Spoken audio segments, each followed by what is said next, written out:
마태복음 4장 12절에서 17절 말씀 제가 봉독하겠습니다. 예수께서 요한이 잡혔음을 들으시고 갈릴리로 물러가셨다가 나사렛을 떠나 스불론과 납달리 지경 해변에 있는 가버나움에 가서 사시니 이는 선지자 이사야를 통하여 하신 말씀을 이루려 하심이라. 일러스되 스불론 땅과 납달리 땅과 요단강 저편 해변길과 이방의 갈릴리여, 흑암에 앉은 백성이 큰 빛을 보았고 사망의 땅과 그늘에 앉은 자들에게 빛이 비추었도다 하였느니라. 이때부터 예수께서 비로소 전파하여 이르시되 회개하라, 천국이 가까이 왔느니라 하시더라. 아멘. 오늘은 참된 회심이란 제목으로 우리가 말씀을 살펴보겠습니다. 지난 시간에는 구원받기 이전에는 그 누구도 하나님이 기뻐하시는 참된 선행을 할 수 없다는 것을 살펴보았습니다. 그러나 회개하고 구원받은 자는 반드시 선행을 해야 됩니다. 그게 우리가 구원받은 증거이며 또한 하나님의 명령이기 때문에 그렇습니다. 예수님 믿고 구원받았다고 아무것도 안 하고 또 하나님을 떠나 살며 방탕하게 산다는 것은 오히려 참된 회개를 하지 않았고 구원받지 못했다는 증거일 뿐입니다. 그러므로 구원받은 자는 하나님이 기뻐하시는 선행을 나타내기 위해서 힘써야 됩니다. 그렇다면 오늘은 참된 회개란 무엇인가, 그리고 하나님이 기뻐하시는 선행이란 무엇인지를 우리가 살펴보도록 하겠습니다. 하이델베르그 유리문답 88문입니다. 사람의 참된 회심은 무엇입니까? 이에 대해 답합니다. 옛사람이 죽고 새 사람으로 사는 것입니다. 회개는 기독교에 있어서 핵심 교리입니다. 회개란 죄를 인정하고 하나님께 용서를 구하는 것인데 오늘날은 환영받지 못하는 주제 중에 하나입니다. 그래서 회개하라고 하면 많은 사람들이 자신들은 특별히 지은 죄가 없다고 말합니다. 그래서 특별히 회개의 필요성을 인식하지 못하고 살고 있습니다. 전도할 때도 당신은 죄인입니다. 회개하고 예수님을 나의 구원자로 믿어야 됩니다 라고 전한다면 대부분은 이것을 거부합니다. 왜냐하면 죄인이란 소리를 듣기 싫어하기 때문에 그렇습니다. 이 회개는 안 믿는 사람뿐만 아니라 믿는 사람들도 듣기 싫어합니다. 설교 시간에 회개하라는 설교를 듣는다면 나는 이미 회개하고 예수님을 믿었는데 더 이상 회개하라는 소리를 들을 이유가 없다라고 생각하는 분들이 많이 있습니다. 그래서인지 목사님들도 회개에 대한 설교를 많이 줄였습니다. 그리고 회개하라고 하면 보통은 기도할 때 회개 기도하는 정도로만 생각합니다. 그러나 하이델베르그 요리문답에서 말하는 회개는 옛사람이 죽고 새 사람이 사는 것이라고 이야기하고 있습니다. 여기에는 슬픔뿐만 아니라 기쁨도 포함되어 있습니다. 회개가 기쁨인 이유는 그것이 복음의 본질이기 때문에 그렇습니다. 예수님은 세례를 받고 공생애를 시작하시면서 가장 먼저 외치신 말씀이 바로 이 회개하라는 말씀이었습니다. 오늘 본문 마태복음 4장 말씀을 다시 보겠습니다. 나사렛을 떠나 스불론과 납달리 지경 해변에 있는 가버나움에 가서 사시니 이는 선지자 이사야를 통하여 하신 말씀을 이루려 하심이라. 일러스되 스불론 땅과 납달리 땅과 요단강 저편 해변 길과 이방의 갈릴리여, 흑암에 앉은 백성이 큰 빛을 보았고 사망의 땅과 그늘에 앉은 자들에게 빛이 비추었도다 하였느니라. 이때부터 예수께서 비로소 전파하여 이르시되 회개하라, 천국이 가까이 왔느니라 하시더라. 아멘. 예수님이 공생애 시작하시면서 가장 먼저 외치신 말씀이 바로 회개하라, 천국이 가까이 왔느니라 라는 말씀입니다. 회개는 슬픔만 있는 것이 아니라 기쁨도 함께 있습니다. 바로 눈물을 흘리는 회개는 구원의 기쁨도 포함합니다. 그러니까 회개는 죄에서 돌이키고 하나님께 나아가는 것이며 결국 천국 백성이 되는 것입니다. 바로 회개는 천국으로 바로 이어져 있습니다. 이렇게 회개가 기쁨인 것은 그것이 복음의 본질이기 때문에 그렇습니다. 예수님이 회개하라고 외친 대상이 누구입니까? 스불론과 납달리 지경에 있는 가버나움이었습니다. 왜 하필 스불론과 납달리 지경에 있는 가버나움에 회개를 외쳤을까요? 그 이유가 오늘 본문에도 있지만 그것은 800년 전에 이사야 선지자를 통하여서 예언한 예언을 이루시기 위함입니다. 이사야 9장 말씀을 보겠습니다. 전에 고통받는 자들에게는 흑암이 없으리로다. 옛적에는 여호와께서 스불룬 땅과 납달리 땅이 멸시를 당하게 하셨더니 후에는 해변길과 요단 저쪽 이방에 갈릴 일을 영화롭게 하셨느니라. 흑암에 행하던 백성이 큰 빛을 보고 사망의 그늘진 땅에 거주하던 자에게 빛이 비치도다. 아멘. 이사야는 스불룬 땅과 납달리 땅을 가리켜서 흑암에 행하던 백성, 사망의 그늘진 땅에 거주하던 자라고 말합니다. 소망이 없고 흑암과 사망의 그늘진 땅에 살던 그러한 자들이었습니다. 이들에게 큰 빛이 비추었다고 말씀합니다. 그 빛이 예수님으로 말미암아 비추게 되었습니다. 바로 회개는 복음이며 어둠이 있는 모든 자들을 향한 빛입니다. 예수님께서 이 땅에 오심으로 회개가 가능하게 되었고 이 빛이 모든 죄인들에게 비추게 되었습니다. 이것이 바로 복음입니다. 예수님이 오시기 전에는 사망의 그늘에서 비참한 삶을 살 수밖에 없던 그런 자들에게 이제는 빛이 비추게 되었습니다. 그 선언이 바로 예수님의 회개하라는 선포로 시작되었습니다. 그래서 사망의 그늘과 소망이 없는 삶에 소망과 생명의 빛이 비추게 되었는데 그 선포가 회개하라입니다. 자신의 죄를 회개하고 예수 그리스도를 구주로 받아들인 사람들에게는 이 선포가 소망과 생명의 소리지만 여전히 자신은 죄가 없어서 예수 그리스도를 믿어야 할 이유가 없다고 말하는 자들에게는 심판의 선포입니다. 그러므로 누구든지 이 소망과 생명의 소리를 듣고 회개하고 하나님께로 돌이켜서 하나님의 뜻대로 사는 그러한 삶을 사시기 바랍니다. 그러면 참된 회심의 첫 번째인 옛사람이 죽는다는 것에 대해서 살펴보겠습니다. 하이델베르그 요리문답 89문입니다. 옛사람이 죽는다는 것은 무엇입니까? 이에 답합니다.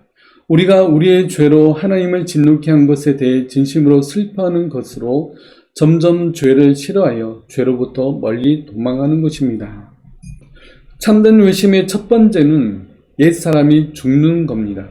이것은 하나님을 진노케 한 우리의 죄에 대해서 진심으로 슬퍼하는 것이며 점점 죄로부터 멀리 도망치며 하나님께로 점점 나아가는 것입니다. 우리가 구원받기 전에는 죄가 뭔지도 몰랐습니다. 단순히 사회 규범을 어기고 물건을 훔치는 것으로 우리가 죄인 줄 알았습니다. 그러나 하나님의 뜻에 순종하지 않을 뿐더러 하나님의 마음을 아프게 하고 하나님으로부터 진노케 하는 그 모든 일들이 다 죄입니다. 그래서 죄란 하나님을 믿지 않고 알지 못하는 것이 죄입니다. 내가 뭔가 잘못하지 않았고 다른 사람에게 피해를 주지 않았다고 나에게 죄가 없는 것이 아닙니다.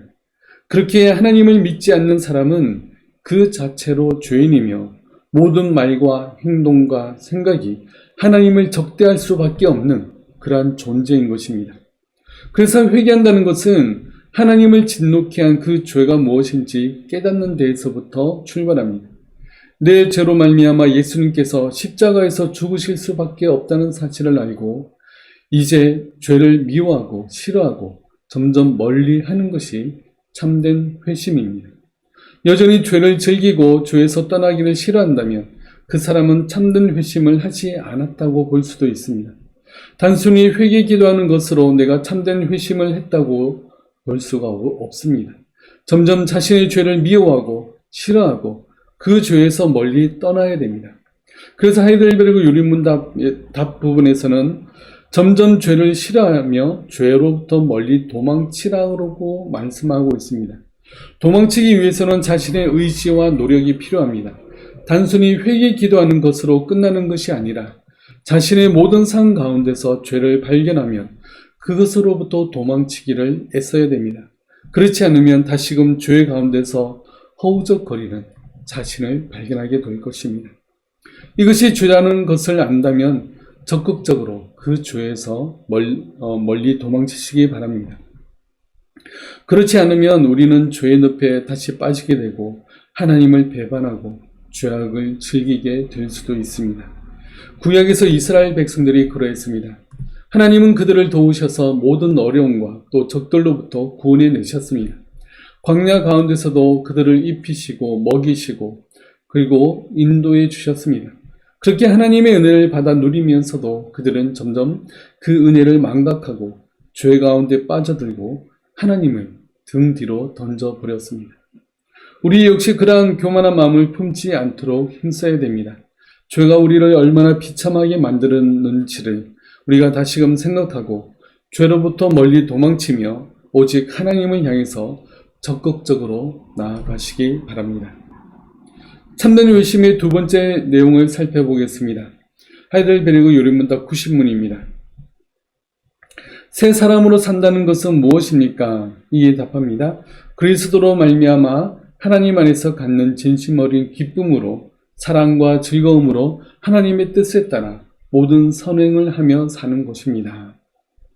참된 회심에는 회개와 기쁨이 있다고 말했습니다. 회개만 있으면 그것은 참된 회심이 아닙니다. 참된 회심에는 기쁨도 있습니다. 참된 회심을 한 사람은 새 사람이 되었습니다. 새 사람은 사랑과 즐거움으로 하나님의 뜻에 따라 모든 선행을 하며 사는 사람입니다. 자신의 모든 죄를 사함받고 구원받은 사람은 그 구원의 기쁨을 누리는 사람입니다. 하나님의 뜻을 어기고 자기 뜻대로 산 것이 죄임을 알게 되었고 이제는 사랑과 즐거움으로 하나님의 뜻을 따라 모든 선행을 하며 살고자 하는 그러한 사람입니다. 예수 그리스도로 말미암아 자신의 모든 죄를 사함 받았으니 얼마나 기쁩니까? 죄를 진심으로 슬퍼하듯이 그리스도로 말미암아 구원받았기에 하나님 안에서 진심으로 기뻐하는 것이 참된 회심의 본질입니다. 이사야 선지자가 참된 회심을 한 사람의 모습을 표현하고 있습니다. 이사야서 57장 말씀입니다.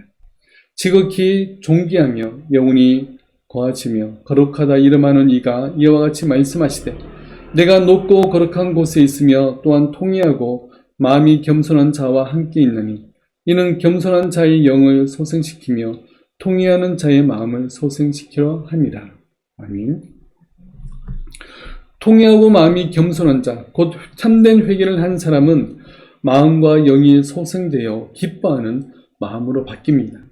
회개는 이렇게 그냥 회개의 기도로 끝나는 것이 아니라 하나님께서 그 마음을 회복시키시며 소생시키십니다. 그래서 참된 기쁨을 누리게 되는 것입니다. 로마서 5장 말씀도 같은 말씀을 합니다. 그러므로 우리가 믿음으로 의롭다 하심을 받았으니 우리 주 예수 그리스도로 말미암아 하나님과 화평을 누리자.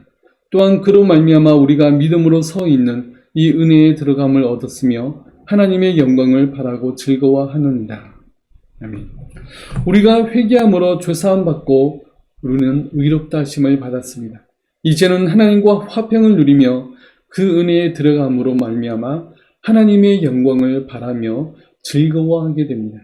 이제는 하나님의 백성이 되었으며 기꺼이 하나님의 뜻에 따라 살기를 소망하게 되었습니다. 구원받은 기쁨으로 말미암아 하나님의 말씀인 성경 말씀을 알기를 힘쓰고 그 뜻대로 살기를 힘씁니다.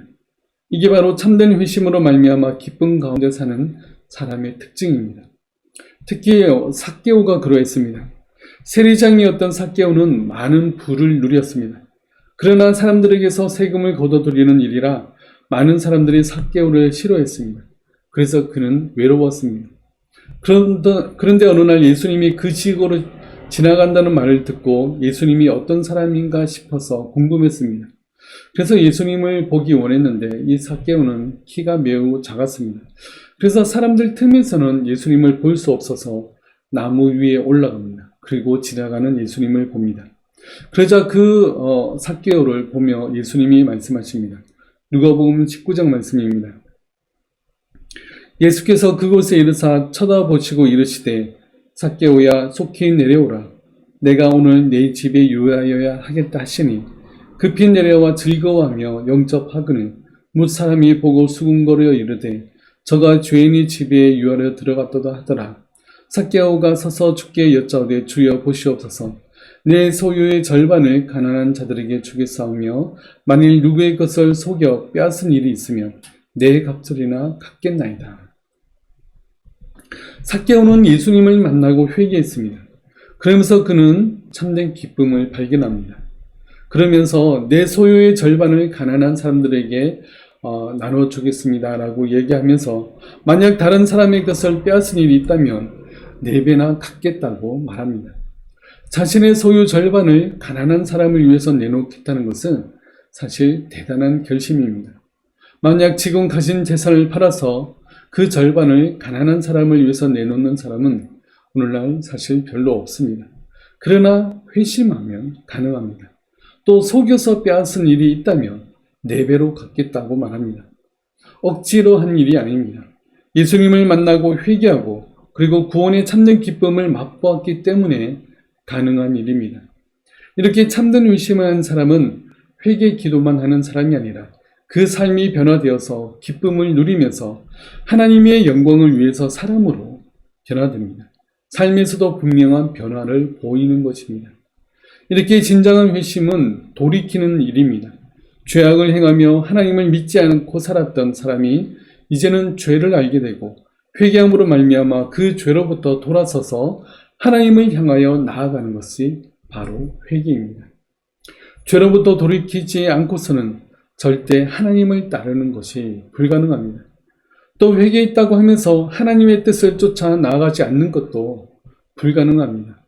참으로 회개한 사람은 하나님을 진심으로 기뻐하고 하나님이 원하시는 선행을 사랑하고 즐거워하는 그러한 사람입니다.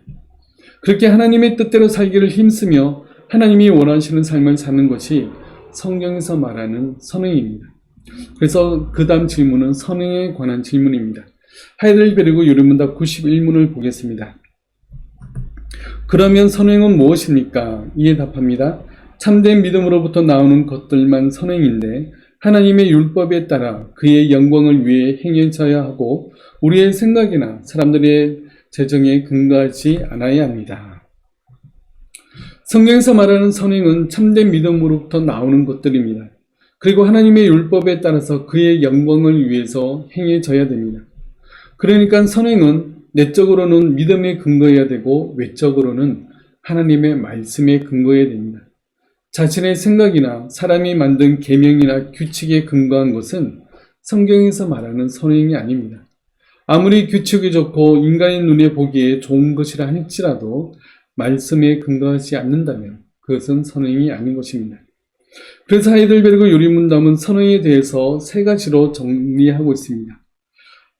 선행은 첫째, 믿음으로부터 나온 것이어야 된다고 말합니다. 성경에서 믿음으로 하지 않은 것은 다 죄라고 말합니다. 로마서 14장 말씀을 보겠습니다. 의심하고 먹는 자는 정죄되었나니 이는 믿음을 따라 하지 아니하였기 때문이라. 믿음을 따라 하지 아니하는 것은 다 죄니라. 예수 그리스도의 보혈로 말미암아 우리의 죄가 용서함 받았습니다. 그렇게 무엇을 하든지 항상 하나님의 은혜와 사랑에 근거해야 됩니다. 우리는 무엇을 하든지 부족합니다. 그러나 성령님으로 말미암아 우리의 부족한 부분이 채워지는 줄을 알고 내 자랑이나 교만으로 하지 말고 우리는 항상 겸손함으로 이 선행을 해야 됩니다. 이런 모든 행동들이 바로 선행입니다. 나 자신의 자부심이나 공명심이 조금이라도 들어간다면 그것은 선행이 아닙니다. 모든 것을 하나님이 주셨고 모든 것을 하나님의 영광을 위해서 해야 됩니다. 내가 어떤 특별한 능력과 자격으로 어떤 일을 해내는 것이 아니라 내 모든 재능과 시간과 물질조차 하나님이 주셨다는 것을 알고 하나님께 영광을 돌리는 마음으로 해야 됩니다. 그럴 때 우리는 하나님의 충성된 종으로 설 수 있습니다. 우리가 하는 모든 일에 하나님께 영광을 돌리시기 바랍니다. 자신을 자랑하고 싶고 나타내고 싶은 마음은 내려놓고 오직 하나님이 기뻐하시는 일들을 하기를 소원하시고 힘쓰시기를 바랍니다. 선행은 둘째, 하나님의 율법을 따라서 해야 됩니다. 사람들의 생각이나 규범에 근거하며 그것은 선행이 아닙니다. 내가 구원받은 하나님의 사람이라 할지라도 말씀에서 벗어나면 그것은 선행이 아닌 것입니다. 그러므로 이 일이 하나님의 뜻에 어긋남이 없는지 하나님이 기뻐하실 일인지를 우리는 항상 생각해야 됩니다. 바리새인들과 서기관들은 자신들이 정통한 신학자라고 밝히면서 하나님의 법을 왜곡했습니다. 마태복음 15장 말씀을 보겠습니다. 너희는 이르되 누구든지 아버지에게나 어머니에게 말하기를 내가 드려 유익하게 할 것이 하나님께 드림이 되었다고 하기만 하면 그 부모를 공경할 것이 없다 하여 너희의 전통으로 하나님의 말씀을 폐하는도다. 외식하는 자들아, 이사야가 너희에 관하여 잘 예언하였도다. 일렀으되 이 백성이 입술로는 나를 공경하되 마음은 내게서 멀도다. 사람의 계명으로 교훈을 삼아 가르치니 나를 헛되이 경배하는도다 하였느니라 하시고, 이 말씀은 바리새인들과 서기관들에게 경고하면서 가르치는 그러한 내용입니다. 십계명에 내 부모를 공경하라라는 그러한 명령이 있습니다. 그러나 부모님께 드릴 것이 하나님께 드렸다고 하면 굳이 부모님을 공경할 필요가 없다고 그들은 가르쳤습니다. 성경에는 이러한 가르침이 없습니다. 그러나 그들은 부모님보다 하나님이 더욱 높기 때문에 하나님께 드리면 굳이 부모님을 공경할 필요가 없다는 그러한 전통을 만들었습니다. 이것은 말씀에 근거한 것이 아니기 때문에 절대 하나님이 기뻐하시는 선언이 될 수 없습니다. 사람의 전통이 아무리 오래된 전통이며 뛰어난 사람이 만들어낸 것이라 할지라도 그것은 말씀에 근거해야 됩니다. 말씀을 따라가는 우리들 되시기 바랍니다. 말씀에 근거하지 않고 사람이 만든 전통이나 규범을 말씀보다 우위에 두어서는 안 됩니다. 말씀이 말씀으로 증거되기 위해서 힘쓰는 우리 모두들 되시기 바랍니다. 선행의 세 번째는 하나님의 영광을 위한 것이어야 됩니다. 우리는 무엇을 하든지 다 하나님의 영광을 위해서 해야 됩니다. 고린도전서 10장에서 말씀합니다. 그런즉 너희가 먹든지 마시든지 무엇을 하든지 다 하나님의 영광을 위하여 하라. 우리는 먹든지 마시든지 무엇을 하든지 다 하나님의 영광을 위해서 해야 됩니다. 그렇지 않고 자신의 영광을 위해서 하는 것은 선행이 아닙니다. 하나님은 외모로 보시지 않고 그 사람의 중심을 보십니다. 그렇게 우리는 하나님 앞에서 우리의 마음을 숨길 수 없습니다. 겉으로는 하나님의 영광을 위한다 하면서 속으로는 자신을 높이는 그 모든 행위들을 하나님은 다 간파하십니다. 초대교회 시절에는 사람들이 자신들의 재산을 팔아서 공동으로 쓸 수 있게 기부하는 그런 일들이 일어났습니다. 그런데 아나니아와 삽비라는 이 사도를 속였습니다. 사도행전 5장 말씀입니다. 아나니아라는 사람이 그의 아내 삽비라와 더불어 소유를 팔아 그 값에서 얼마를 감추매 그 아내도 알더라. 얼마만 가져다가 사도들의 발 앞에 두니 베드로가 이르되 아나니아야, 어찌하여 사탄이 내 마음에 가득하여 내가 성령을 속이고 땅값 얼마를 감추었느냐. 땅이 그대로 있을 때에는 내 땅이 아니며 판 후에도 내 마음대로 할 수 없더냐. 어찌하여 이 일을 내 마음에 두었느냐. 사람에게 거짓말한 것이 아니요 하나님께로다. 아나니아가 이 말을 듣고 엎드려져 혼이 떠나니 이 일을 듣는 사람이 다 크게 두려워하더라. 아나니아와 삽비라는 자신들의 재산을 팔아서 일부는 헌금하고 일부는 자신들이 감췄습니다. 처음부터 재산의 일부를 내겠다고 하면 아무 문제가 없었을 건데 자신들은 재산의 전부를 기증한다고 이야기하면서 재산 얼마를 감추게 된 것입니다. 이 일은 사람을 속인 것이 아니라 하나님을 속인 것이라고 말씀합니다. 재산의 절반만 헌금하겠다고 해도 매우 큰 일입니다. 그런데 아나니아와 삽비라는 칭찬과 명성을 얻고 싶어서 거짓말하고 사도들을 속인 것입니다. 이러한 일은 하나님의 영광을 위한 것이 아니라 자신들의 영광을 위한 일입니다. 그래서 베드로가 그들을 꾸짖자 그들은 죽고 말았습니다. 헌금을 많이 하고 적게 하고의 문제가 아닙니다. 뭔가 큰 일을 하고 작은 일을 하고의 차이도 아닙니다. 이것은 하나님의 영광을 위한 일인지 아니면 내 영광을 위한 일인지를 우리는 잘 살펴봐야 됩니다. 아무리 작고 사소한 일이라도 하나님의 영광을 위한 일이라면 그것은 하나님이 기뻐하시는 선행이 됩니다. 하나님의 선하시고 기뻐하시고 온전한 뜻이 무엇인지 우리는 항상 생각하고 하나님의 영광을 위해서 일하는 우리 모두들 되시기 바랍니다. 내 이름을 높이고 내가 칭찬받는 일이 아니라 하나님의 이름을 높이고 하나님이 기뻐하시는 일이 무엇인지 우리가 항상 생각하고 그러한 일들을 감당하는 우리 모두가 다 되시길 바라겠습니다. 기도하겠습니다. 우리를 주의 백성 삼으시고 또 우리에게 은혜를 주신 하나님, 우리가 주의 구원받은 하나님의 백성으로서 주의 영광을 위해서 힘쓰며 애쓰는 저희들 되시도록 도와주옵소서. 선행을 하되 내 욕심과 내 기쁨을 만족시키는 그러한 선행이 아니라 하나님이 기뻐하시며 또 하나님의 기쁨을 위한 그러한 모든 선행과 우리의 모든 삶이 될 수 있도록 주님 도와주옵소서.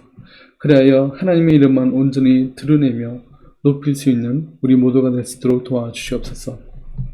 지금은 십자가 위에서 우리의 모든 죄를 사하신 주 예수 그리스도의 은혜와 우리를 사랑하시되 끝까지 사랑하시는 하나님의 사랑하심과 성령님의 함께하심과 위로하심이 오직 하나님의 영광을 위해서 살기 원하는 우리 모든 성도들의 머리 위에 지금부터 영원토록 함께하실지어다.